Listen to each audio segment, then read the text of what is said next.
अहम खबर अपने नाज़रीन तक पहुंचाएंगे। इजरायली फौज ने टीवी चैनल्स के दफातर और अस्पतालों पर अब हमले शुरू कर दिए हैं। सरकारी टीवी चैनल पर हमला किया गया है। हमले के बाद ईरान के सरकारी टीवी की नशरियात बंद हो गई है। अरब मीडिया के मुताबिक हमले के वक्त ईरानी टीवी पर नशरियात जारी थी। हमले के बायस छत का एक टुकड़ा गिरने से खातून एंकर भी जख्मी हो गई हैं। तो अपने नाज़रीन को बताते चलें, इजराइल की जारहाना कार्रवाइयां मुसलसल जारी हैं और ये मनाजिर भी आप देख सकते हैं कि इस वक्त सरकारी टीवी चैनल पर नशरियात जारी थी और खातून एंकर अपनी खबरें पहुंचाने का सिलसिला उनका जारी था कि उसी दौरान ये हमला किया गया है इजराइल की जानिब से। और छत का बताया जा रहा है कि एक टुकड़ा गिरने से खातून एंकर जख्मी भी हो गई हैं।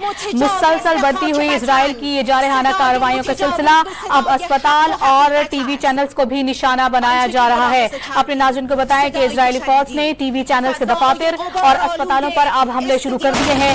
सरकारी टीवी चैनल पर यह हमला किया गया है, जिसके कुछ मनाजिर हम अपने नाज़रीन को भी दिखा रहे हैं। या आप मुलाहिजा कर सकते हैं कि उस वक्त यह हमला किया गया है जब यह सरकारी टीवी पर नशरियात का सिलसिला जारी था।